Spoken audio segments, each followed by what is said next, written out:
Yo, What up? What up? woo! Welcome to the old-fashioned hour. Let's go. Let's go. We've been doing a lot of these lately, man. Yeah, fuck it. This is gonna be the drink from here on out. It's just old-fashioned. If y'all want some old shit, just go on our IG and just get the old recipe. This is just what we're gonna be doing from here on out. Welcome back, everybody, to episode 189 of the Carbon Footprint Podcast. He is Juan and I'm Sean, and every week we get together, have a few drinks, talk about things going on in the world, try to focus on things making an impact, whether they be good, bad, or otherwise. Hit them with the drinks of the day. Listen, man, we had to do this. My old school, my tried and true, I guess, old fashioned recipe. Yet again, I know it's a shocker, but we did it with these two a little bit higher end bourbons this time. But we kept everything else simple. So we made old fashions, which is a shot and a half of the bourbon, and then orange bitters, Angostura bitters, half an ounce of simple syrup, and then I like to do a bar spoon of the Bada Bing cherry syrup. At the bottom of the glass, I like to muddle an orange wedge and one of the cherries, and then add the ice and all the ingredients in. But we did this fantastic Old Elk port cask finish bourbon that is fantastic. Like I was trying to think about what it reminded me of, and I couldn't think of anything. It was so good. And then this other one, man, this HD I'm gonna get that wrong. H Derringer bourbon that's phenomenal. Which these are, you got me that one for Christmas, and I finally cracked it open, and then I got you this one for the 50th. Man, they're so good, both of them. So we did one of each, and I think I've had one of each now. I've been alternating since. Obviously, I mean, you guys know, pick your favorite bourbon, your whiskey, but if you do want to splurge a little bit, do this Old Elk or that H Derringer. You can't go wrong with either one. They're very distinct. They're very different. This Old Elk one has like this smoky oak. Yeah, like it's weird. It's like burnt wood and like with the port wine. Like you can taste almost all of it. But I couldn't find a good comparison of. And this version is strictly from Total Wine. So yeah, this was specifically like a barrel that Total Wine picked that is only, and this one's numbered. So it's barrel number 7 of however many barrels they get. It's been aged for 6 years, and they do like this secondary aging process. The guy mentioned for like 12 months. Okay. But once they're done with these, the barrels that they've selected, you're never gonna get something that tastes like that again. And it is different. And it's different, man. It's so good. And you know, they'll pick new barrels and there'll be new variations of it, but you know, you won't get that exact one. It's good, man. It's so good. I hadn't tried it, and so I was hesitant because I was getting it obviously for the milestone birthday, and I was like, oh. And the guy was like, no, you won't be disappointed. I'm like, all right, man. I was like, I'm trusting you. Wasn't, man. And so when I had it the first time with I did the old fashioned because I'm just like, I want to taste the bourbon. And it was immediate. The first sip, I was just like, "Oh, this is different. I don't even know what I compare this to." No, I tried. I was like, "What does that taste like?" And then I couldn't think of anything, man. I'm like going through the smoky stuff, but I'm like, "Yeah, but that doesn't get the oak." And then I'm trying to go through the oaky stuff, and I'm like, "But that doesn't get that smoke taste." And then it was so different. It doesn't get that wine and that And I've always loved bourbons that are aged in wine barrels, whether it's like red wine barrels, like the port. It's a red wine, like a dessert wine, but they all taste like very different, very good. But yeah, this one was amazing. And then that H Derringer, man, it's so cool. If you guys are watching on YouTube, it also has this amazing cork pistol. It's the pistol is actually a replica of the pistol that killed Abraham Lincoln. That shit sounds morbid, but it is fucking cool. It is so cool. You got to spin this thing around. Like it is awesome. It's a solid piece. Oh, it's metal. It's heavy. Yeah, it's heavy. Yeah, I was worried that it would like tip the bottle. Maybe when it gets emptier, it will. Maybe not. Maybe the way the base is set up. But like, it's a heavy, sturdy piece, and it is so cool. It does look like the actual pistol. It obviously doesn't work like trigger wise and all that, but it's the detail on it is amazing. And it's such a pretty bottle, and even with the rope and stuff around the neck, it's so cool. And then I guess this guy Derringer, that was the name. He made the pistol. Mm-hmm. That's what the brand is named after. Yep. Yeah. And then so they did this, I guess, special edition where they put that cork topper with the pistol. It's so cool. I mean, the bourbon tastes amazing. It's funny, man. Like you could do gimmicky stuff like that if you're whatever your product isn't as good, and sort of it helps sell it. This is almost one of those like reverse thing where it's like that just is like the icing on the cake. Icing on the cake. The bourbon tastes phenomenal. And by the way, if you guys are looking, like I'm drinking the Derringer right now, and Juan's having the Old Elk. So good, man. That's Old Elk, but both of them, yeah, they're both so good, man. And it's funny, man. These are the ones where you're just like sipping them all the time. Like I tend to drink them even without an old fashioned. You're trying to make them last. Like they're so good.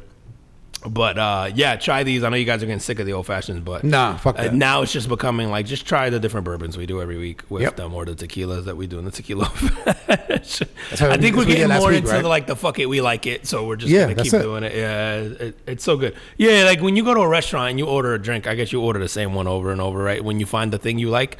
Yeah, for the most part, right? Unless there's something that catches your eye. Or if they have, like typically, like if I go to a place and then they'll have. What's the one with that has like the smoke? They put the fucking thing on top of it. Smoked old fashioned. I'll do those. Those are different. But yeah, I do have to do that on here again because I felt like I failed the last one a little bit. Really? The smoked old fashioned. I mean, I'm down. We can do it. Maybe we might have to do it next. Yeah, I get so sick of this. So good. Awesome, man. All right, bet. Yo, Carbon Footprint of the Week. Let's go. Is going out to the U.S. government. Whoa. Who finally... What'd they do this week? Right? Who finally reclassified marijuana as a less dangerous drug. So this thing, it moves pot to a Schedule 3, which is current classification was a Schedule 1 drug. So it basically had marijuana alongside of heroin and LSD. Okay. Yeah. I've taken LSD. I've not taken heroin. I've taken LSD. I can tell you it is not the fucking same. And so they moved it, like I said, now it's alongside of like ketamine and like anabolic steroids. Ah, okay. Right, so you go, and it's funny, man, because like over the years of me, like, working out and sometimes buying like muscle magazines, shit like that, man. I remember there was one in particular. I can't remember the name of the magazine itself, but there was always a guy on there who would talk about steroids. Okay. And he would always go like, yo, like anything else, it's bad for you if you take it, if you do a lot of it. Too much. Okay. But if you do it in, if you do it in moderation, it can really help you. If your targets are to build muscle, and he was talking mostly to guys. Yeah. Like you were targeted to build muscle, and he would kind of go through of like, you got to do this, and you can't do as much, and again, in moderation. And so I feel like this one is more suited, I guess, to marijuana. I think marijuana should just be legal recreationally. But I will say it probably should be something like alcohol, where you just go, if you're not over 21, like don't do it. Yeah, it should have some restrictions or whatever. Or yeah, it should be something. Or whatever it is. Yeah. Probably 18, and only I say 18 only because you are allowed to go die for your country at 18. Yeah, everything should be 18. Yeah, right? and being a member of the armed forces, earlier in my life, like I've always thought I've always felt that if they can make you go die for your country, like you should be able to have a drink. Yeah, I've always thought that was wild, man. Like I could send you door to door in some foreign country to go sort of like ensure our security as a nation. Yep. But you couldn't have this old fashioned. Right. I get that. Yeah, that didn't make no sense. Really wild, man. Yeah, it's a really wild concept. And I know I've read. I know that's almost oversimplifying it in a sense, but at the same time, it's not. Like right. It's really not. No, it's not. And so this thing, this is federally, right? So this is a federal thing. The states still kind of have their different, but a lot of states have taken control of sort of their own destiny with that. But the federal law is almost like they superseded what some of the states wanted to do. So this will hopefully open up things like banking and in the states where you can sell, for example, like Colorado where you could sell weed legally, even recreationally. There's a lot of, because of the federal regulations, there was a lot of things that these businesses couldn't do. like they had to accept cash only, or Is that right? Yeah, they couldn't accept credit card. Yeah, because there's a lot of banking laws that are contingent, obviously, on federal law, and so they couldn't. Yeah, and there was ways to circumvent that, but for the most part, there was a lot of people having to accept like cash payments, and so you'd put like these ATMs inside of like dispensaries and that sort of thing, and that creates a whole new set of problems. And it was like the banks also wanted to profit off of this, right? And so you did. This is a good thing for them as well. And yeah. So it does have, even the states that have already legalized it. It does have a positive benefits for them as well. Still, yeah. And so this thing was signed into law by Biden, and along with this, he's moving to pardon like thousands of people convicted of federally of simple possession. Okay. So, he looking to free people, I guess part of people out of jail for if you were arrested for like simple possession and things like that, and erase these convictions. So, I do find it like even though I give him the carbon footprint for kind of making this step, because dude, marijuana was.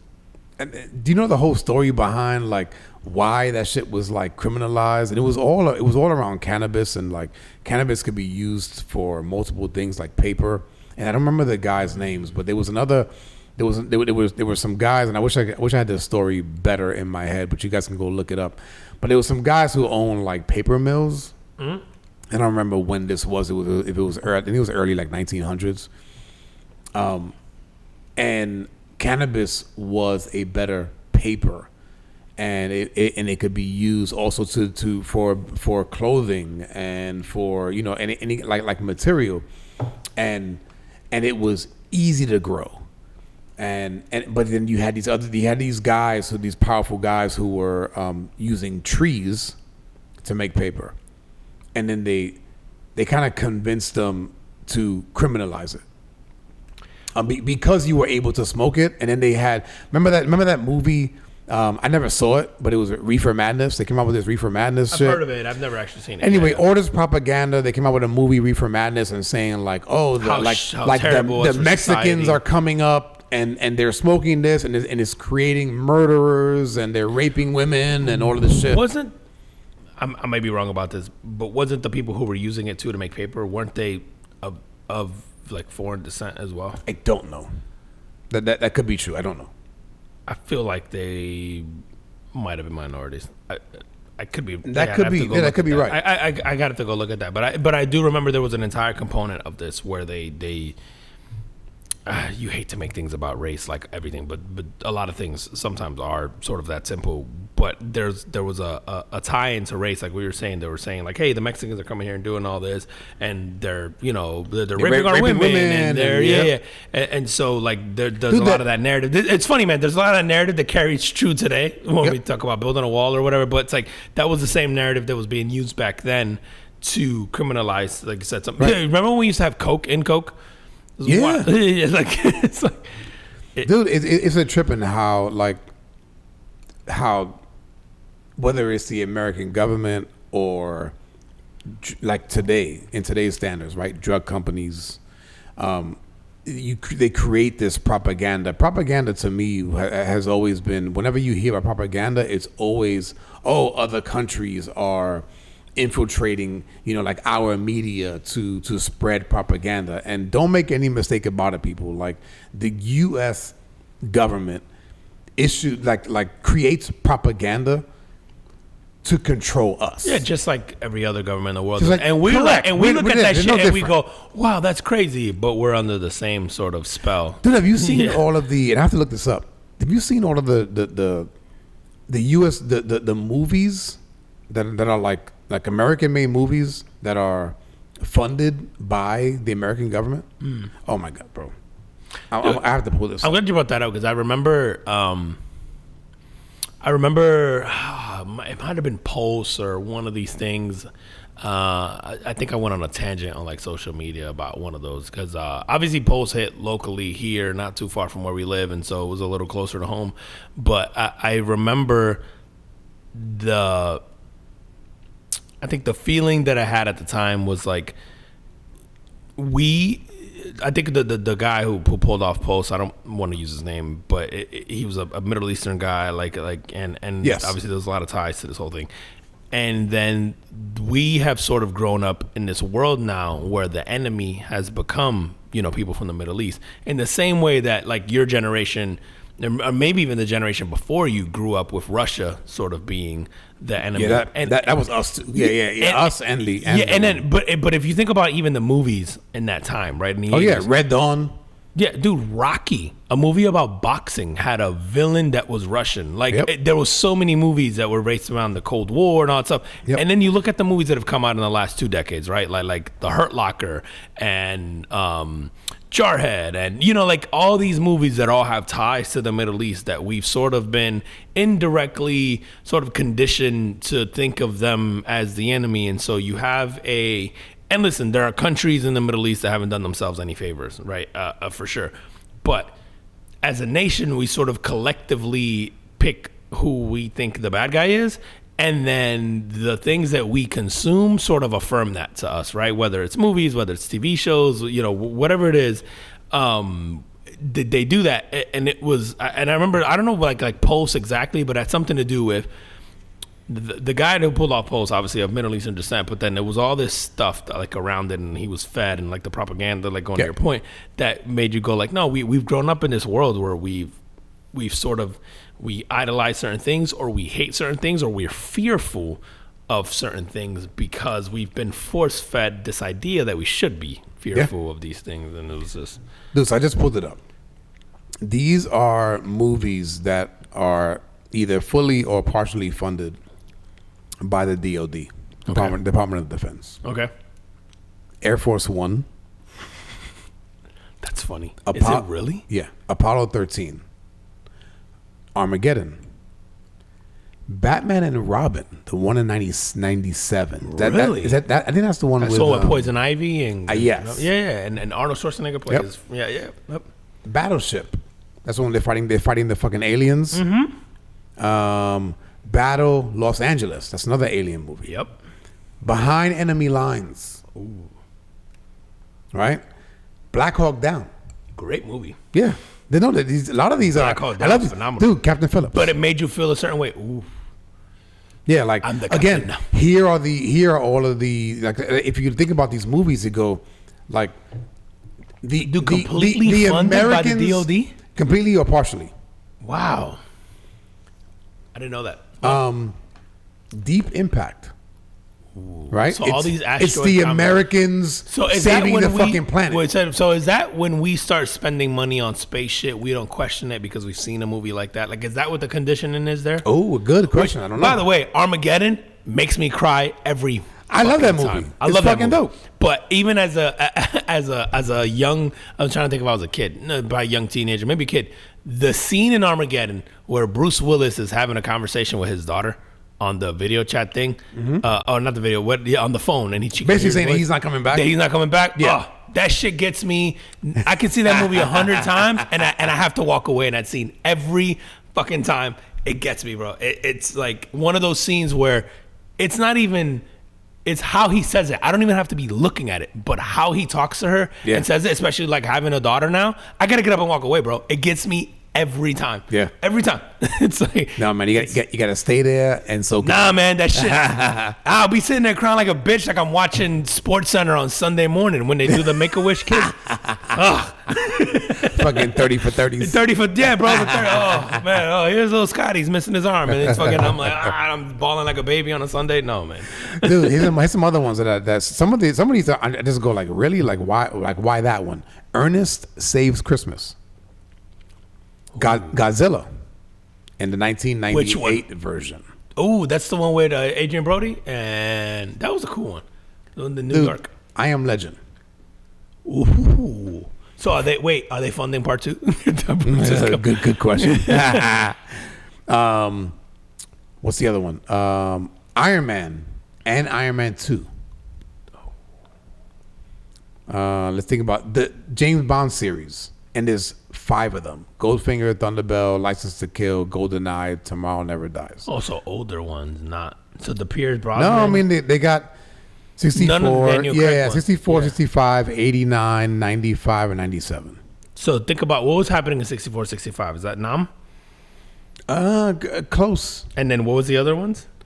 89. Okay, so Desert Storm. Yep, 95. And then 97. I think those are peaceful years. Okay. And then the only reason I know that is because I was in. Yeah, you were in the. I was in okay. the Marine Corps from 94 to 98. Jurassic Park 3, 2001. Ooh. 9/11. Yeah, I was gonna say, is that a no? Because you would have had the fun that way before. You would have done that before. Yeah, Yep. yeah. Dude, Karate Kid Part 2, Okay. and then next Karate Kid. Again, I won't go through all of these, but it's Red Dawn. I mentioned earlier. Yeah. That's one of them. And that was 1984. Damn, that movie's that old. Remember, there was two. There was one with the dude from Thor, the Chris Hemsworth. Yeah, he's in the newer one. The remake. Yeah. But the Patrick Swayze is a 1984 version. You're right. I don't know why I was thinking about Kurt Russell, but you're right. It was Patrick Swayze. Yeah, Patrick Swayze. Both Top Guns, funded by DoD. I can see that. That's money well spent. Transformers, 3 episodes. No, 4. Sorry. And if you think back to those Transformers movies, they all had a military component. Yeah. True Lies. I Have love you seen movie. that? I fucking love that movie. That's one of them. Arnold, Dude. Jamie Lee. Wonder Woman, 1984. That was fucking terrible, DLD. Take that back. I want my tax money back for that one. So just looking at those, man, I'm like, That movie was atrocious. again, but there's a lot of hits on here. Yeah, no, it's bangers. I mean, Top Gun 2 alone. Top Yeah, Gun 1 and 2. I love both of those movies, man. Dude, I used to think I loved Top Gun 1. I can't watch. When I watched it again, it was horrible. No, but when you watch Top Gun 2, though. Top Gun 2 is so amazing. great, man. It's amazing. I love Top Gun 2. But anyway, going back to what we were talking about, which is like the propaganda, and going back to the marijuana thing, and it's like this is the propaganda back then, right? And so it brought up a whole generation. Like I know, like my parents' generation, which is the baby boomers, they all think that marijuana is fucking From the devil? Yeah, like that is a bad thing. And it's not all of them, obviously. No, right? of course. But there's the conditioning. Going towards It's the There's the conditioning. conditioning because of what we've consumed correct. over the years that has made us think that. Yeah. Dude, I'm going to tell you right now. I've had a couple ounces of this bourbon. Yeah. I'm feeling slightly racist. I would kill Lincoln if given the opportunity. That's a damn joke, people. That's a damn joke. If you're not looking at the video. Yeah, if you're not watching the video, it doesn't make any sense. If Man. you're not watching the video, he just uncorked the one with the gun. With the gun. And I was like, oh, now I get it. Dude, so here's the other thing that I found interesting about this was like, so Biden did this and signed this into law. It's an election year. Yeah. Like, I'm always skeptical about things like that happen in election years. Whereas our own governor, DeSantis, did something recently, very recently, where he doesn't want to light up anything that's for like Pride Month. You don't want to celebrate it at all. Like Gay Pride Month, right? And then I go like, I always find it intriguing of what the politicians do or don't do in election years, and then how that plays out. Has been begging for people to fire him for like. He's like, I don't years want now. this fucking He's job. like, what do I have to do? I done pissed off Disney. Yeah. Yeah, that's I don't know. So, Bro, he's just gonna start setting old people on fire and throwing them off a bridge in Miami. he's like, I don't know what else to do, guys. But fuck. Bro, because you could have done this without making an announcement, right. and you would have been fine. Like he has been like just Very career deliberate. suicide. Oh my God, yes. And it's like, bro, I get that there's a base. There's a percentage of your base that is probably supportive of this and likes this. Yep. But in politics, your base is going to vote for you no matter what. And so what you're trying to win are the people in the middle and maybe the people who are leaning in the other direction who maybe aren't in love with their candidate, right? And DeSantis had enough going for him where he would have swayed a lot of people in the middle, and I think he would have pulled some people over. And he almost was like, well, what could I do so that these people don't like me? And was just like, fuck it. And he followed the playbook to the T.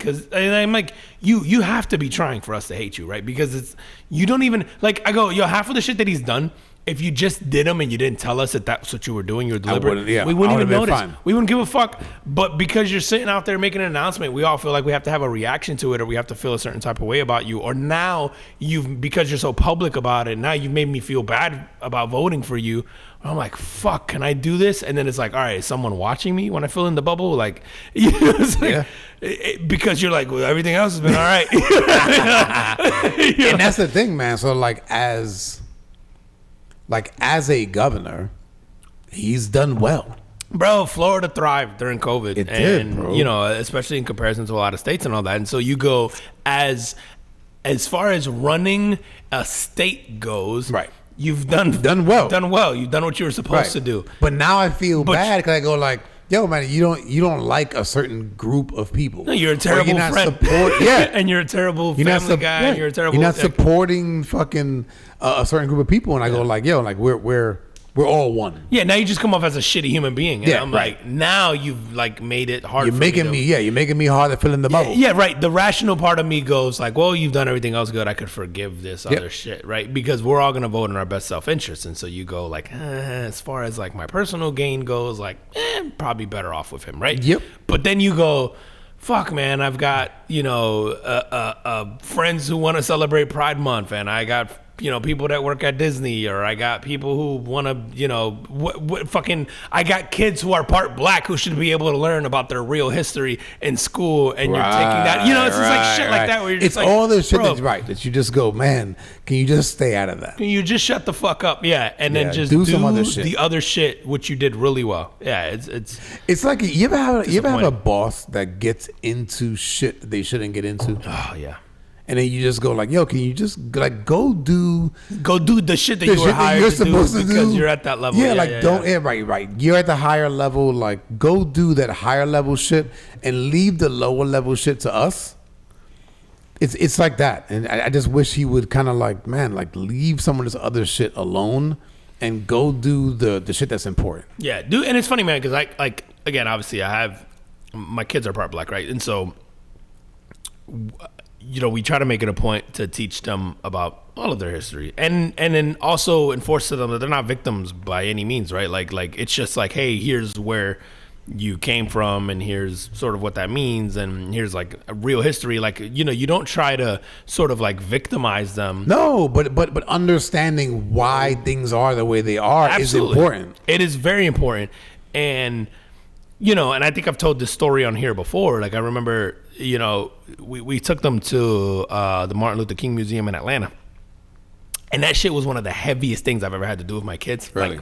Like, fucking heartbreaking, because it's a phenomenal exhibit, but they're playing actual clips from his speeches, but from the crowd's perspective. And you can hear the shit that the crowd's yelling at him. Oh, no. And what they're calling him. And it's, you know, like every... Oh, I have to do that, bro. Oh, it's such a good museum. And it's in the neighborhood that, you know, his house is still there. His old house is still there. And on that block, they put a museum up, and they put a park up in his honor. And then, you know, like it's a really cool complex. It's definitely... If you're ever in Atlanta, you have to do it. But, you know, we try to expose them to that. And then, obviously, they're part white. So you try to give them, you know, their history, you know, their like their Italian side and all that. And, you know, obviously, they're Puerto Rican. And you try to give them some of that. And so it's never in the sense of like, hey, I never want my kids to feel bad about where they came from. Like, they should feel proud of every part of it. But they should also know every part of history. And so it's weird when they get to school and they're like, well, we want to learn about this, but we're not allowed to now. Or they used to teach this last year, and now they're saying that we can't learn about slavery, or we can't learn about this and that. And it's like, well, and you know, like there's levels of black, right? Like my kids are Caribbean black, whatever you want to call it. At the end of the day, they all come from the same region, right? But it's just like, well, we're Caribbean black, so does it matter? It's like, well, yeah, it does, because you're Caribbean black, because that's where you know, you want to tell them why you wound up there, or your ancestors, you know, wound up there. And so there's this whole history behind it. We're like, with them, you go, I want you to know where you came from and what your people went through and why we are where we are today and why people behave a certain way and all that. And it's like you should be able to do that in school. And it's and we don't try to teach that to show them that they're victims. No, not at all. I never want my kids like I'm like, bro, I've never told my kids like, oh, because you're this, you're gonna, like life just sucks for you or whatever. Like, no, you don't want to think that. Like, listen, you live in what is arguably the greatest country in the world as far as like, opportunity goes, right? Like, sure, can America be better about a lot of stuff? Absolutely.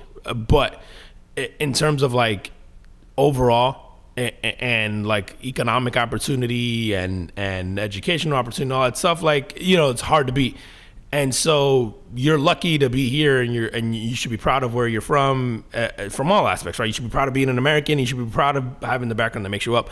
And so I never want them to think of themselves as a victim. Right. Like, dude, I grew up, I never thought myself as a victim. I just grew up with this reality that at some point in time it set in that maybe I had to do things differently because I am who I am, right? And no one instilled that in me, right? Life experience taught me that. But then life experience also taught me here's the way to sort of circumvent that, or here's the way to overcome that, or here's and so you want to pass that on to them, because I never want my kids to think like, oh, because I look like this, I have to no, like, listen, that shouldn't be a thing anymore. Like, you should absolutely know why there's going to be people who think a certain way. In certain places like you'll still experience things like racism and things like that. However, when I talk to my kids about sort of history, and I'll kind of go through and just go like, hey, like, you understand that this is how. So, for instance, for like with slavery, it's like, like when the slaves were freed, it's not like, oh, they got freed and then they were able to have access to all this stuff. It was just like, no, they were freed and then they had no jobs, and then they had no education, and they had no housing and all of this stuff. And it's like, so they had to kind of struggle to get through that. And it's like, oh, well, you couldn't go to the schools that were available, so they had to create their own schools. And then their schools didn't have teachers that were that educated, right? So because they couldn't go to college. Correct. Yeah. So as a people, you're just behind.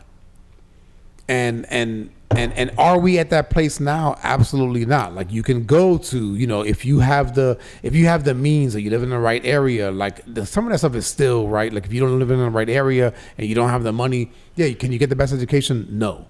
But along the way, there are ways, especially with internet, right? Like, you have ways to get the right education. Yeah. So you are not victims. But this is why you see when there's really poor areas, it's predominantly black people. You should know that's that. Just what it is. And that's what I want to know. Like, there's a project in your city.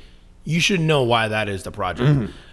There's a different conversation if you want to argue why they're still there, or why people don't leave, or whatever socioeconomic circumstance. Like, that's a completely different conversation. But you should understand why they're there, why they wound up there, why they feel like they're stuck there, why, like, whatever that is, right or wrong or indifferent, is irrelevant. It's like, but here's the facts. Like, here's why these people wound up there. And let me tell you, man, everybody doesn't have the strength to pull themselves up by the bootstraps. No, absolutely not. Yeah, like that doesn't. Saying, like, here, I'll tell you, but like, I get it. Like, I might even, I don't want to say believe in that notion, but I might agree with the notion that, like, you're responsible sort of for your own destiny, right? Like, I go, you're not responsible for how you came into this world. You're definitely responsible for how you go out, right? And I do firmly believe that. But like you said, some people, through circumstances that maybe are out of their control because they've been conditioned or programmed or whatever, like, like mental conditioning is a real thing. And seeing what's around you and feeling like that's the only thing that's ever available to you is an absolute real thing. And I get that. But, like, I think our jobs as parents is, especially, when you have, like, kids that are mixed, or kids that, like, who have those circumstances, like, you should teach them that, like, here's your history, but don't ever let that define where you end up or where you go. Correct. Because that's just understand. It's just understanding. It's education, man. Yeah, that's all it is. Yeah. And I would never, I would feel like I failed so much as a parent if my kids ever blamed, like, their race on why they are where they are. Yeah. So, because it's funny, I don't default to that. It's not a thing for me. when something's happened to me, I've never defaulted to that. Now, I have had experiences where it has been made blatantly clear to me that that's what it was, right? Like we both have. Yes, yeah, absolutely. Where it came out afterwards, but it wasn't what I thought, right? Like initially, I wasn't like, oh, I must have not gotten this because I'm brown, right?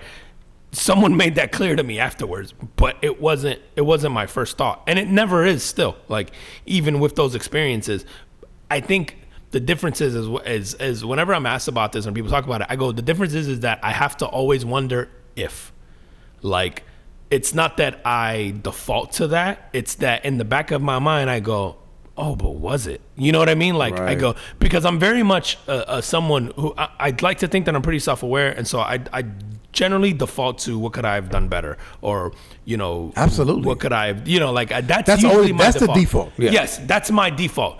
And then in the back of my mind somewhere, it's like, whoa, this has happened to me before. So is it this? But it isn't the main reason. It isn't the one that consumes me. And you don't dwell on it. No, not at all. I move on pretty quickly, but it is something where I'm like, oh, fuck, I wonder if it was that. Yeah. And then I'm left with, the 57 other reasons that I think of what it could have been. Yeah. And then you probably try to improve those other reasons so that your next your next opportunity doesn't Bro, I am painfully aware of my flaws. That motherfucker talks too much. So I never blame the color of my skin. That shit is way down the list. Did you hear that guy? He wouldn't shut the fuck up. He wouldn't shut the fuck up. I'm like, well, you actually did, but you wouldn't stop talking, so we couldn't tell you. Dude, we gotta talk about this. Did you see your boy Scotty Scheffler? Yeah. I'm glad you brought this up. Yeah. Fuck. You want me to go into it? Go ahead. So number one, I want to bring up the Tiger facts while you talk about absolutely. So number one golfer in the world. There is they were having a golf tournament at Valhalla. Yeah, Valhalla Golf Club in Louisiana, Kentucky. And the golfers were, I guess it was early in the morning, and the golfers are on the way to the golf club to kind of start practicing because they got a big golf tournament that day. But that day, there was a pedestrian that was hit and killed by a shuttle bus just ahead of this second round of the PGA Championship, right? And so Scotty Scheffler is the number one golfer in the world. He's in this traffic jam and he's going, okay, I need to get, and I don't know how far back he was, but he's in this traffic jam and he decides I'm going to drive in the median and go past all these people and turn into the golf club. Yeah, because he wanted to get ahead, and so he wanted to get in there. He was going to prepare, right? So I get that. Well, when he got to the entrance, a cop told him to stop. Now the cop, it was raining, so the police officer had on one of those yellow, almost like these fluorescent yellow jackets, almost like a raincoat. So according to Scotty, he didn't know that was a cop, but he tells him to stop. He doesn't stop. The cop latches on to his car. Scotty continues to drive for about another fucking 10 yards, and this is Jeff Darlington reported this, and he's an ESPN analyst that was actually on the scene when this shit happened. So after he goes for about 10 yards, he stops. The cop bangs on the car window with his flashlight and tells him to get out. He stops the car, whatever. He's immediately arrested. Now he tries to plead his case and tells them he didn't know they were cops. That didn't go. He ends up getting charged with second-degree assault of a police officer, third-degree criminal mischief, reckless driving, and disregarding signals from officers directing traffic. Dude, then he balls his ass off though that day. I gotta give him credit. And he fucked up the rest of the weekend, but he balled his ass off that day. I was gonna say, man, he was so he gets arrested. Yeah. And by the way, and he plays that day. Yeah. His mugshot is with the orange jumpsuit on. Oh yeah, he was on his way to play. So let me tell you, by somebody myself who has been arrested in the past, that shit is a few hour process. Yeah. Oh, this podcast is finally getting into the good shit. Let's go. This is a fucking few hour process. So this is like, listen, if it was you or I, we'd be there all weekend. Thank you. Yeah. So like, and I'm gonna take you out through this because I have been arrested, and it was like, you get in there, and as a matter of fact, my ordeal was probably fucking 12 hours. Okay. They take you to one place, they videotape you, they interview you, they take you somewhere else, and they're processing you in, and you go and get your fingerprints done, and you go and get your mugshot, and you go and see the medical person, and then somebody comes in and goes, okay, do you want to take a shower? Take off all of your clothes, give all of your belongings. We're gonna put them in a brown plastic bag or brown paper bag, and we're gonna give you this jumpsuit, and you're naked underneath. Do you want to take a shower? Yes, no. Put this shit on, and then and then. By the way, I had family that was bailing me out at the time. And so after I put the fucking jumpsuit on, I've bailed out family. The wait till I can get you out. Hours, bro. It's fucking awful, bro. Fucking hours, bro. It was a weekend, bro. I don't know this is happening. I don't know that I've been bailed out, whatever, man. So I go through this entire process. Again, it's like a 12-hour process. This fucking guy gets arrested early in the morning and is back for the tournament. Oh, the tea time, like at 9 a.m. or whatever, 10 a.m. Fucking because he's Scotty Scheffler, bro. That's right. But it's like, and this shit was this the Master? No, it was. It is. It was the Masters, right? Yeah, I think it was the. Yeah, I think so. The Masters? I mean, it was definitely. No, he won the Masters. Sorry, it was the next tournament. It's Okay. the PGA Championship. PGA It's not the Masters. PGA Sorry, it's the Championship, PGA Championship. Yeah. He won the Masters, I think, a couple weeks before. I think you're right. Yeah. So he's back. He's back on the golf course in essentially in a few hours, and I wanted to talk to you about like, or it was watching this unfold. I'm like, yo, there is definitely levels to this shit, and I'm going, if that guy and guys like him and people that are sort of put on pedestals in our society, like maybe sports figures in this case, or people that have money. Yo, you are able to get away with more shit than everybody else. Yeah. If that's me or you, we're there all weekend. Yeah, and it depends on the county. Because I can tell you. Yeah. Oh my God, I'm so fucked. Like, bro, I could tell you. I can't be. I don't necessarily disagree that this shouldn't be the case for him. And as like, I happen to know people in certain positions where I know under certain circumstances it would probably be just as smooth for me, right? Yep. But it's because of who I know.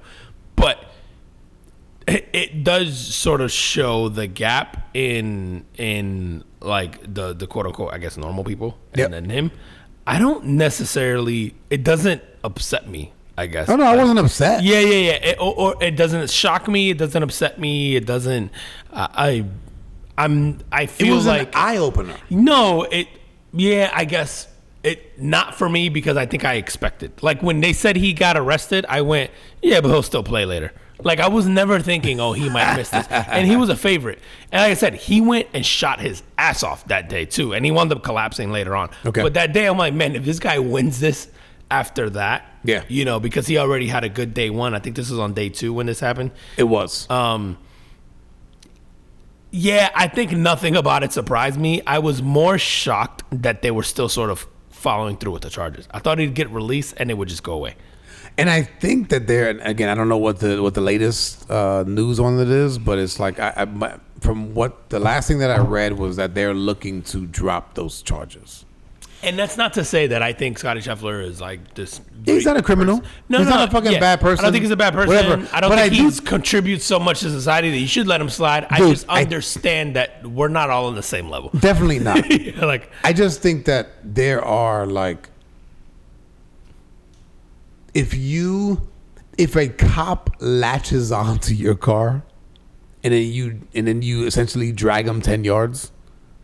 Like, I don't know, man. To me, I'm going. No, you should be punished for that. Anybody, or most people, if if somebody who's standing in front of the street and has this fluorescent coat on, the fluorescent coat clearly states that they're not there. Some level of authority, yeah. Correct.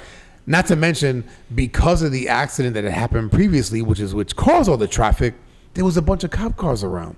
So there's police in the area. He knew what he was doing. It's just like, right. Yeah, he knew That's what the he thing. was It's just doing. like, like you were just like, I don't need to wait in this line because I'm the show.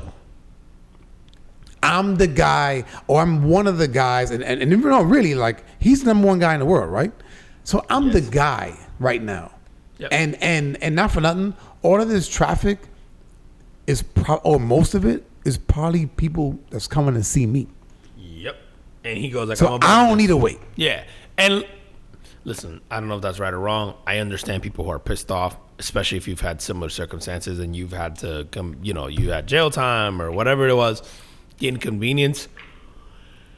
I just think that we have always lived in a society that what you sort of contribute or what you put in or your status or whatever just always dictates sort of your, I don't know, the circumstance of whatever you get, the consequence, whether good or bad, of what the next thing is. And so I don't know that I necessarily think it's fair, but I'm also a very firm believer that life just isn't fair. Like I like going back to like no, it's not. The kid stuff. I push this to my kids all the time. It's like, fair is a place where they judge pigs.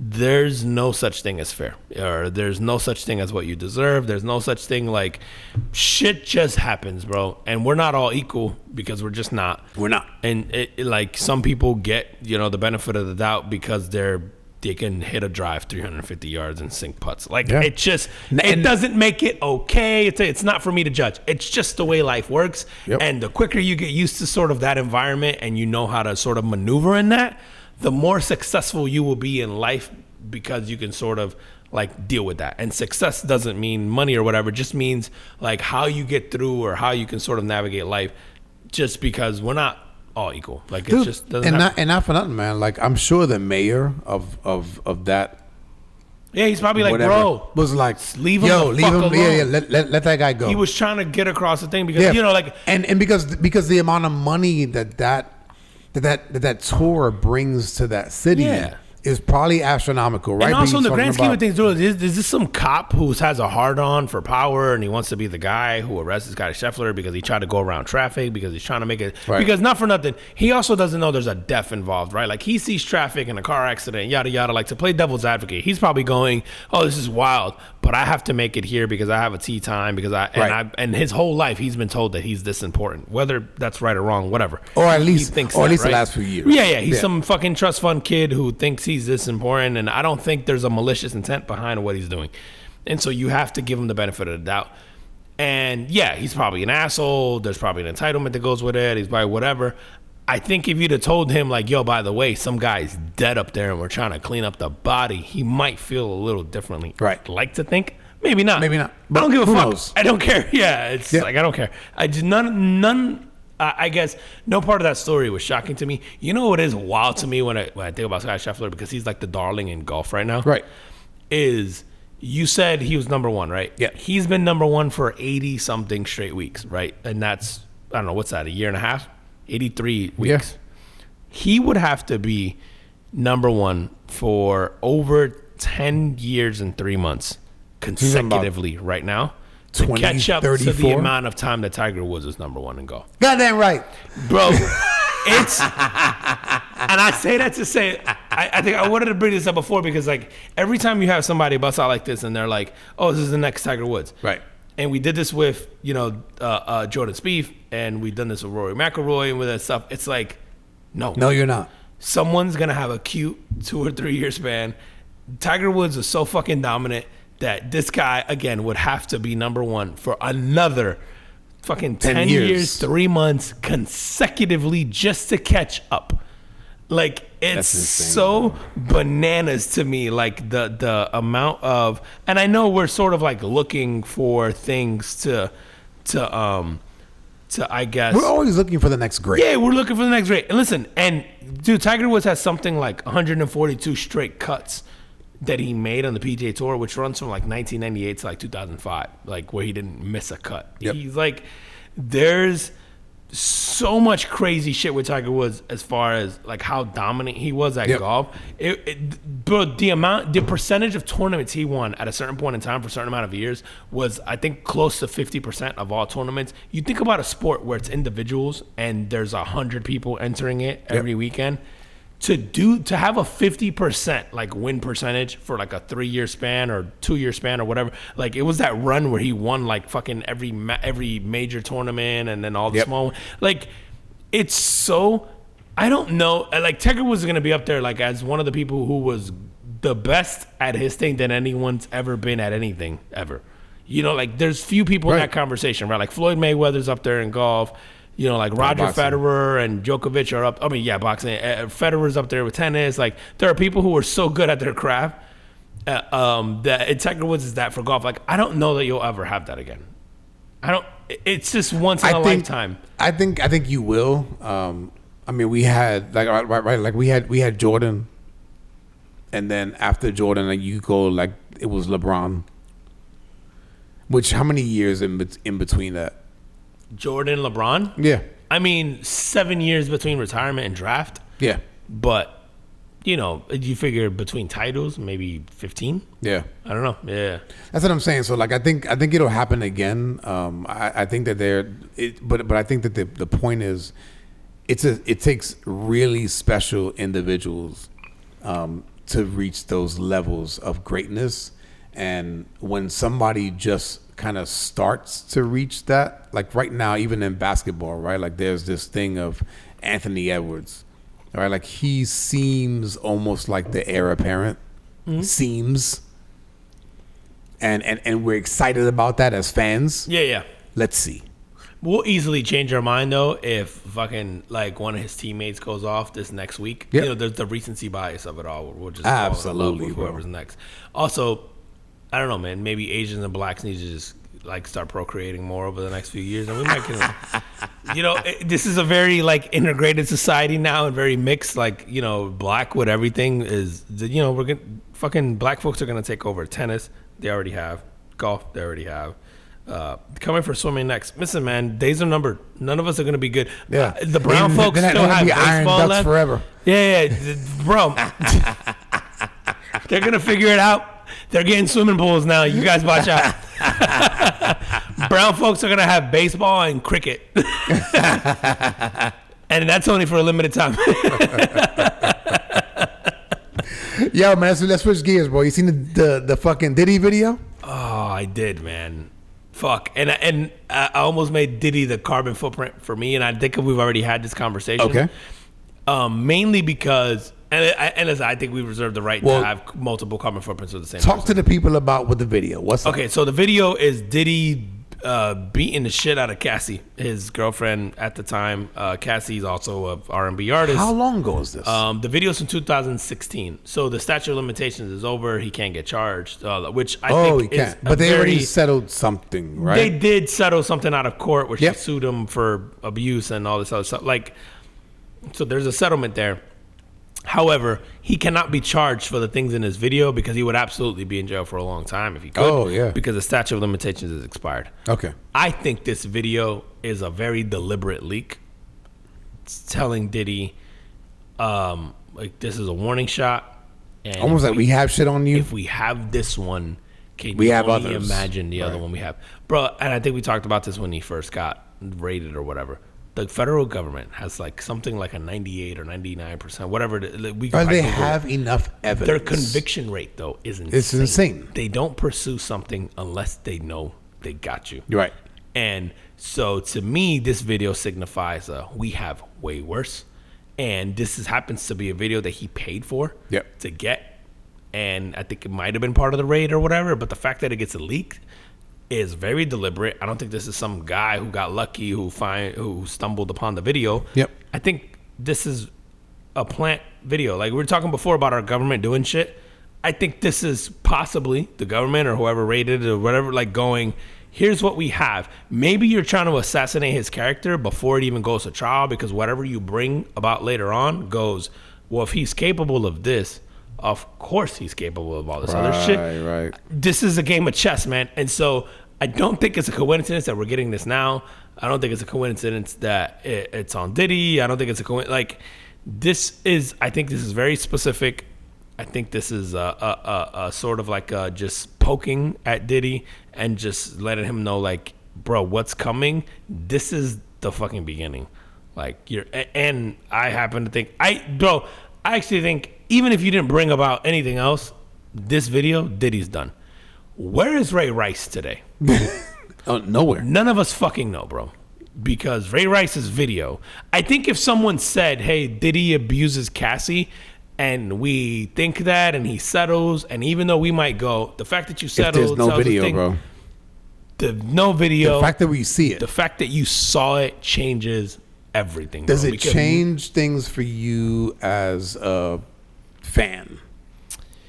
Here's the thing is, like, I think that for someone who grew up where I grew up, when I grew up, at the time that I grew up, is that Diddy music and presence and culture, you know, like the things he did for the culture shaped like a time of my life. Yeah. And so I can't undo that, right? Like, because it whether it was Biggie's death and dropping, you know, We'll Be Missing You and whatever, like, there's things about that that are never gonna go away, and there's bangers there that are going to remind me about a time of my life forever, right? And that's what we talked about. I don't know if it was last week or the week prior. A few weeks ago we talked about music, this. right? Yes. About music and how music impacts you. And I'm very much like that, man. Like, there is, like, I hear a song and it immediately takes me back to that period of time in my life. So I don't think that changes for me. No, but, and I think, man, and I feel like this applies to men. I think that there are some things, and I'm not a moralist by any means, man. Like, I feel like we all fuck up. We all do crazy things. We all, we're humans. We're afforded our mistakes, whatever. I think that there's a time that we have to go. There are certain things that you're just not allowed to come back from. And that's okay. Like, I know we've grown up in this culture, especially over the last few years, where, we have to let people grow, or, like, we went from the opposite, like the whole woke culture thing, where it was like, no matter what you did, whether it was a decade ago or 30 years ago, 40 years ago, it's going to haunt you forever, right? And then we go to these ebbs and flows where it's like, well, this is who you were. Like, you could look at Chris Brown and the Rihanna thing, and, we're like, and you try to go like, hey, that was a mistake, a thing that happened once, and then you're allowed to grow from that. I think there are certain things that are so bad that we have to be okay with going, I'm not letting you slide from that ever. And I don't care how apologetic you are. I don't care what you say. I don't care if you tell me you got therapy. But what does that mean for how you... So, like, and that's why I asked you the first question. What does it mean for how you view Diddy? Like, so are you looking at his old songs and going, okay, I don't feel the same way about those anymore? No. Or are you just going, moving forward, anything that you do moving forward, I'm looking at it differently? Sure. Like, yeah, I think if a song comes on, right, like from 99, I'm not turning it off. But to your point, I don't think I'm paying attention to anything you're doing moving forward. I don't think I'm giving you the time of day moving forward. I don't think I'm going to spend money on a project that you do moving forward. That I can see. And I'll tell you, the thing that did it for me, man, was the hitting is fucking horrible. Like, obviously watching him on video. Like, I remember you heard about the Ray Rice thing and we were like, oh, that's pretty bad. And then when you saw the video, you're like, fuck, that's horrible. Like, because you have, dude, we're very visual, and there's something visceral about seeing that actually in person that just changes it for you. The video about Diddy shit is awful. It's so bad, man. But the thing that stuck with me more was what happened before he starts hitting her. Watching her make a break for that elevator. She's trying to get the hell out. And desperately hitting those buttons. And the video, so that's how the video starts, right? Like, she makes a break for these elevators, and she's desperately tapping these buttons, and she's got herself all covered up, and she, you can tell she's trying to hide from the cameras and yada yada. And while she's waiting for the elevator to get to her floor is when he sort of catches her and grabs her. I think that in itself was the most telling thing of someone trying to run from someone that bad, that told you, this isn't the first time. This won't be the last time. Right. You were so scared. Yes, you're just trying to get out. Yeah, that he was either sleeping or showering or whatever the fuck, because he comes out in a towel, that you were just trying to get out that bad, and you could see the desperation in her. And I think that part affected me more than him hitting her was fucking terrible. I think what that part did for me was, oh, this isn't a first time. This isn't you're drunk or you're, because he tried to be like, oh, I was in a bad place, or I went to rehab, or right. I got treated for addiction, I got this and that, whatever. No. Which can She's be not true. running out like that on the first time that you flip out. Yeah, and listen, this is not to say that I don't think Diddy is afforded the opportunity to go change himself and rehab and think as a person. I think what I'm saying is that as a person, the rest of us are allowed to go, that's cool, bro, but I can't unsee that, and so I'm not fucking with you anymore. Yeah.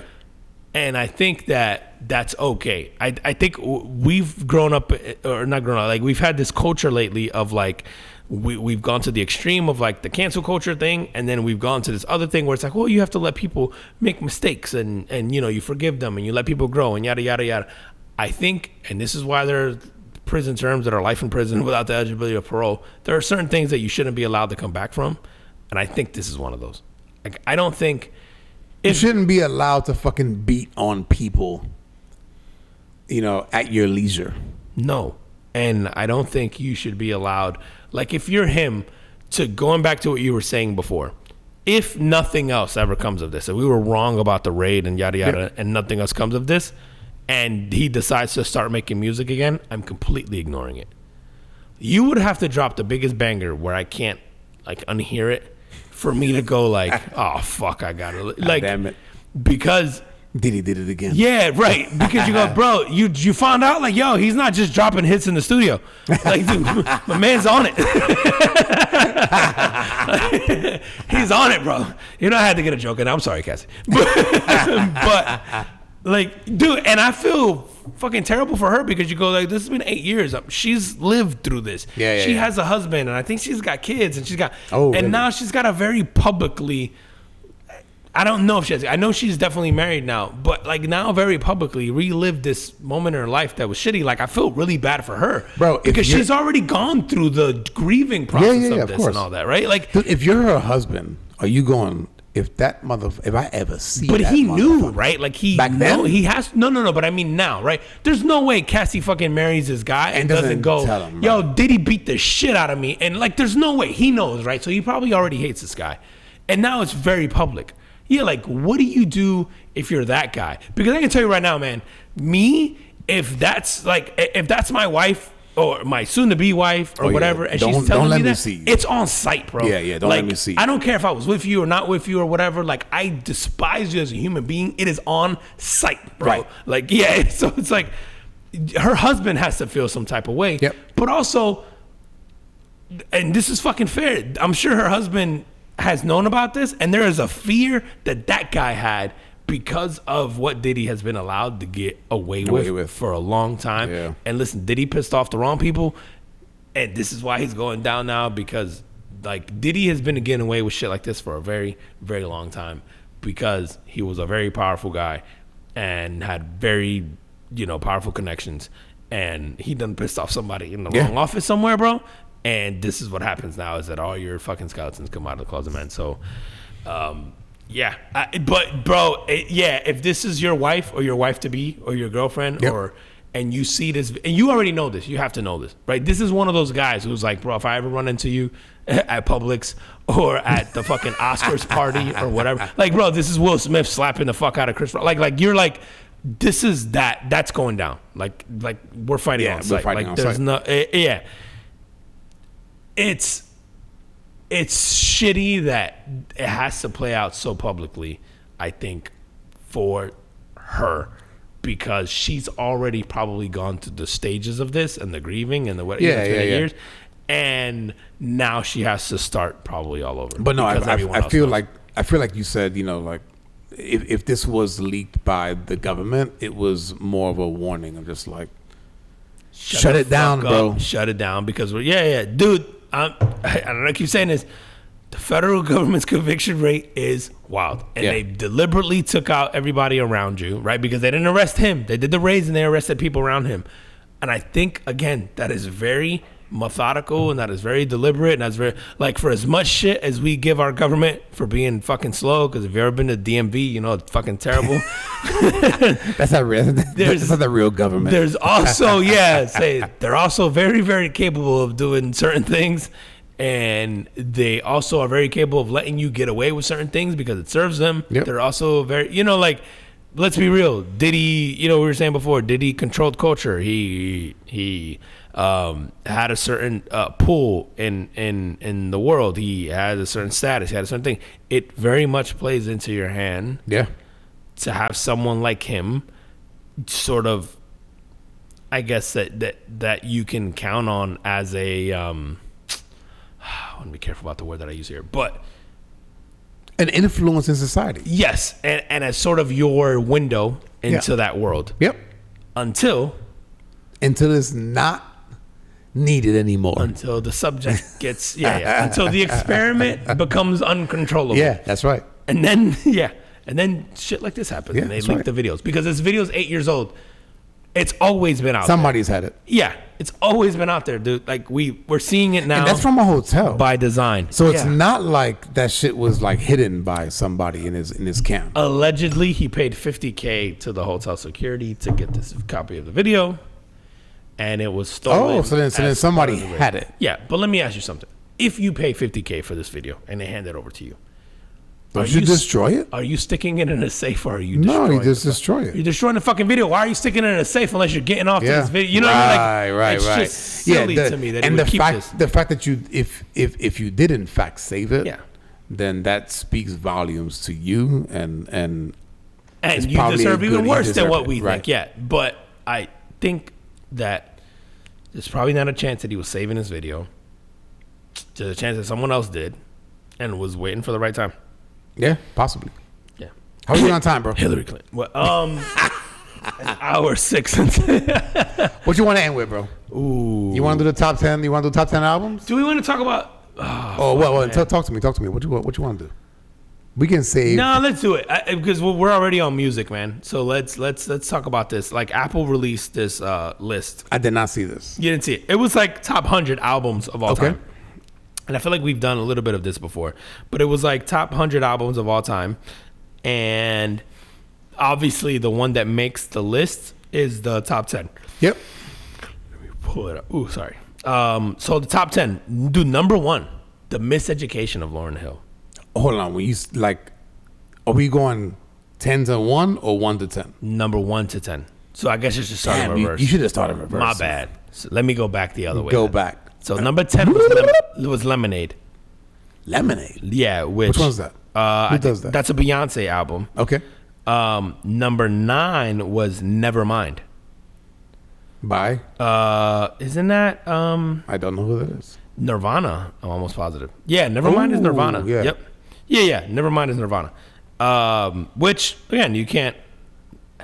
I think the thing with these lists is that they're so subjective to the who. Of course. Because what is the metric that you're using to measure all time? Yeah, there isn't something consistent. But anyway. But we can just react to Back it to Black, Back to Black, is that Johnny Cash? No, isn't that AC/DC? Ooh, I think you are right. Back to Black. I could be wrong. Oh, Amy Winehouse has a song called Back to Black. Yeah, but it's got to be the album, so we got to go. No, it's Amy Winehouse. Really? Yeah.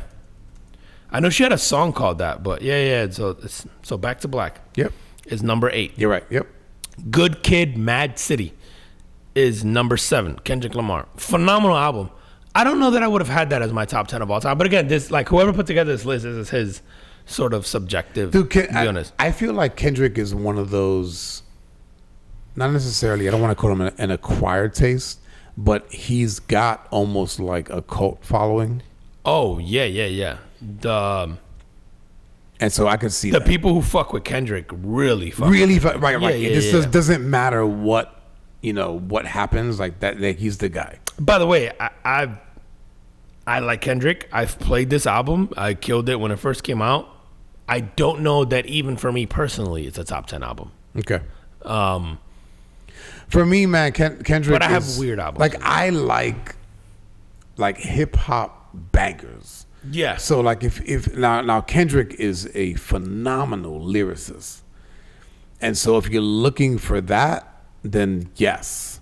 But for me, like I need to be in my car with my head bobbing, and I don't necessarily, I shouldn't say I don't care, but I guess if the beat is good and especially for hip hop, if the beat is good, if the production and the beat is good and the flow is good, then I'm good. Yeah. Like hip hop is one of those that can get away with sort of it just being a bop. What I will say is that if I name songs off that album, you'll be like, oh fuck, like you just don't realize there's so many good ones on that. So, Bitch Don't Kill My Vibe came off of that album. Backstreet Freestyle, which is fucking awesome, came off of that. Poetic Justice from him, which is phenomenal, came off that album. The Good Kid in Mad City came off that album. Swimming Pools, Drank, which was a hit, came off of that. And that's probably the one that most people are gonna know commercially.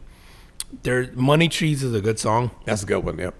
I just don't know how many people outside of the hip hop community would know that.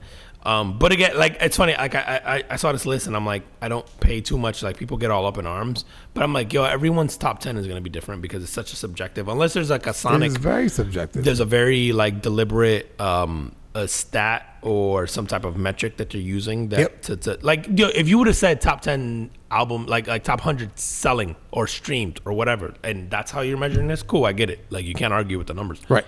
But this is a subjective, like, hey, you're voting on the content. Like, yeah, this is going to vary for everyone. So this was what number? So Good Kid, Mad City was number 7. Okay, Songs in the Key of Life was number 6. I don't even know who that is. Which I think that's Stevie Wonder. Songs in the Key of Life. I feel like that's Stevie Wonder. It is. Okay. So and listen, I'm a music nerd, so I'm probably going to know a little bit more of this. Like, okay, what's next? Blonde was number 5. That's Frank Ocean. Blonde. Phenomenal album. Yep. Frank Ocean is probably one of the most underrated artists of all time, but because he doesn't release a whole lot, he's like one of these guys who doesn't like, you know, the public spotlight, whatever. But Blonde is a great album. Again, I don't know that it's top 5 all time. Purple Rain is number 4. Okay. Which can't really argue that. Abbey Road, number 3. Who's that? Beatles, bro. Abbey Road is that's why I don't know. Nah, man, you gotta know Abbey Road. I probably know songs. Yeah, you absolutely know songs off Abbey Road. But yeah, like I don't have that album in my playlist. Thriller is number 2. Ooh, you know what? I would not have if Thriller would have been number 1, which you already spilled earlier. Yeah, I wouldn't have. I would not have argued with that. Thriller is a generational. Like song, even the song Thriller comes on now, and my 10-year-old knows the songs and he dances to it. And the album's been out for 50 years now. Thriller, 40 something. At least 40, yeah. It's timeless music, right? And and it's arguably one of the greatest artists of all time. Yeah, I don't know that I could argue with Thriller being number 1. Yeah, 1982. So 42 years, right? So that since the release of Thriller, and still slaps. You could play that shit today. Oh yeah, dude, that's timeless. At least as far as we know now. But I thought this is interesting because it's considered. Obviously, I already spoiled it that the Miseducation of Lauryn Hill was number 1. Which is funny. Like a couple months ago, I listened to this album again for the first time in a long time, and you forget how just incredible Lauryn Hill is. Yo, yeah. How incredible that album is. I heard this album or songs off of this album fairly recently. Yeah, I don't know that you could argue. Like I couldn't argue like number 1. That's crazy because I could make an argument for top 5. I don't think over Thriller. Yeah, no, you're probably right because I think cultural relevance, Thriller transcended hip hop. It's genre, right? Like Thriller transcended. Thriller's pop. It's America, pop, right? And yeah. Where the Miseducation of Lauryn Hill, I don't know that it's big outside of the U.S., right? The Miseducation of Lauryn Hill, I don't know that anyone outside of people in the U.S. were listening to that. But dude, if you play that album now, the Miseducation of Lauryn Hill, I'm sorry, I did this like a few months ago. I didn't skip a song. No, you just let it play. I didn't skip a single song. I just let the whole fucking thing play. But Thriller's the same. Yeah, if you just let it play, you can let the whole thing play. Dude, and it's funny, man, because I just pulled it up. Miseducation of Lauryn Hill is like a 15 songs, right? It's not like it's not one of these 20-song albums. And you just go in there. To Zion, slaps. X Factor, Lost Ones. Fucking Final Hour, Doo-wop. Superstar, Doo-wop. Oh, just, man. Every ghetto, every city. Nothing even matters. Nothing, yeah. Can't take my eyes off of, I mean, like. Yeah. No, it is.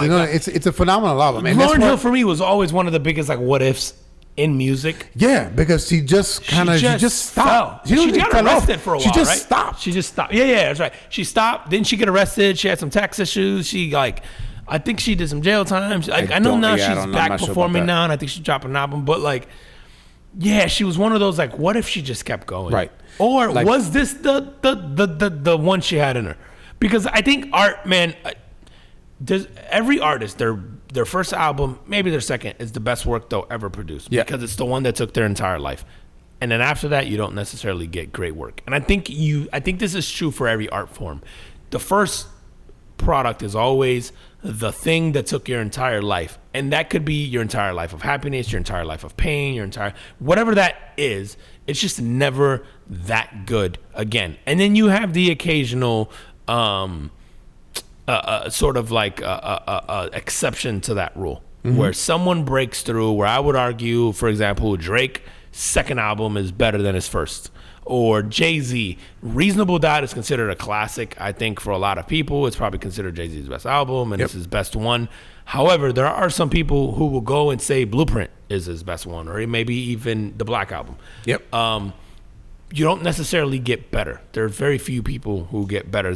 Thriller, that wasn't Michael Jackson's first album. Was it? It's like his second or third as a solo artist. And it's just the one that and then skyrockets. The album before that, which I believe was Off the Wall, it was phenomenal.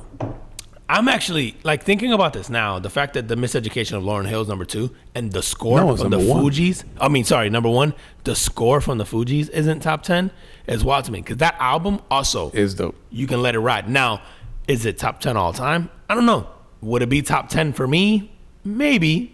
Because of when you grew up. Because of where, and that's why these lists, I found it interesting, but it's also very difficult, I think, to judge these,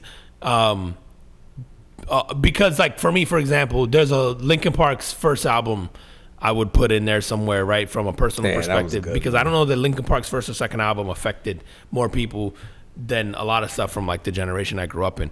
And then, obviously I'm a Jay-Z stan, so there's like 2 or 3 Jay-Z albums I would have in my top 10. And then there's, so like I get why people have to, dude, there's like fucking Frank Sinatra albums that I think is a crime to not have in this, but also this person clearly has a bias towards a certain like time and place, and then he includes obviously the classics in there. Dude, and not for nothing, man, like the album Purple Rain, he's got the Let's Go Crazy, I Would Die For You, Purple Rain, When Doves Cry, and it's only a 9 track album. But they're all bangers, man.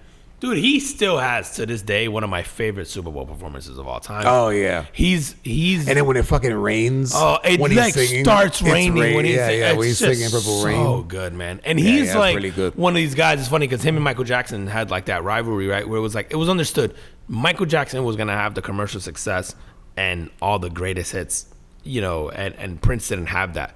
From a musical perspective, Prince was way better, right? Like that guy played all the instruments, he sang, he produced, he performed artistically. He performed, right. Like it's just off the charts. Michael Jackson had like the dancing, and he didn't necessarily write all of his songs, but he had the hits, and he was a showman. Oh my God! Like and Prince was a showman too. But Michael Jackson, there was just a different level there of stuff. And that dude would go to other countries and have people crying at his concerts and stuff like Michael that. Michael Jackson, in a time with no internet, he could pull up into the Amazon and some fucking tribal guy would be crying. Like, it's just insane, man. Dude, the Super Bowl that he did. Where he's like appearing in different places on top of the jumbotrons and shit. Dude, I still watch crazy, that performance occasionally just for kicks and giggles. Yeah. And because, like you said, he just fucking appears, and this is at the at the Rose Bowl. Is that what it was? The Rose Bowl? Pasadena. Yeah. Yeah, you're and probably he right. pops up on the fucking jumbotron. And he's dancing. He's doing his thing, and then he goes back in, and he pops up on the other side of the stadium. He's there, and then he's on stage. Then he's on stage, and there's like a hold that he has there where it's dead silent for like a minute. I think. And people are just cheering. And people are just fucking cheering, and he just holds that shit. And I go, dude, as a performer, the timing that you have to hold that silence for that long and build up that tension, and people are just fucking rowdy. And then, you know, obviously he starts I'm like, I don't know that we're ever going to have a showman like that again. He was amazing. He's just amazing. And very different. Yeah, Thriller, man, it would be hard for me to argue that Thriller should be number one. I think Thriller should be the number one. It would be very hard to argue. As someone who grew up where I grew up in the time that I grew up in, I also can't, you know, like, I can't be mad at the miseducation of Lauryn Hill. Yeah, no, I hear that. But, yeah, man, it was cool. I saw that. I'm like, I never paid these much. I know they're clickbait. I never paid them so much attention as far as like they're fun. Goes. They're fun topics. But they're fun topics. They're fun to talk about. I think we did this on here before about like hip hop and maybe some different things. But like, so like really quick, if I go back to 20-year-old you, what's on your top 5? Oh shit, 20-year-old me. Wow, when was that? So I'm oh shit, I'm like 1994. Mm-hmm. Top 10 artists or albums or both, but top 5. You don't even have to go that much. Top 5. Who are you listening to back then? What are the albums that you have on repeat? I don't know that I had anything on repeat because there were no MP3 players at that time. Yeah, we didn't have streaming. Yeah, okay. Right. But if I real quick, if I do like Biggie's first album, Ready to Die? Yeah, I put Thriller in there. I probably have like a Public Enemy album in there. Their Nirvana one from 1991 or 2. The one with the baby fucking swimming. Yeah. Right? That's probably in there. Nevermind, isn't it? Is that what it is? It's probably it, man. The one with Smells Like Teen Spirit. Yeah. My daughter just learned how to play that on a guitar. That's all that. Back. Yeah. That's so cool. That's awesome, man. Yeah. And then, it's Nevermind by Nirvana, which phenomenal album, by the way. It's a phenomenal album. Yeah. And then probably something like an Eazy-E album. Ooh. Like the one. I don't think I've ever heard an Eazy-E album. Eazy does it. I've heard songs, but not albums. Probably Eazy does it. See, I'd have to go back, and I feel like that's a crime for me not to know. I'd have to go back and listen to that. Dude, but like, so I go back to like 20-year-old. Hold on, man. Boogie Down Productions too. Ooh, so I've heard that. It's probably one of those is in there, man. I don't know, man. But those are I would say like those are like the ones that I go 20-year-old me. Like if I had to go like my sort of favorites of all time, like that's probably what I'm.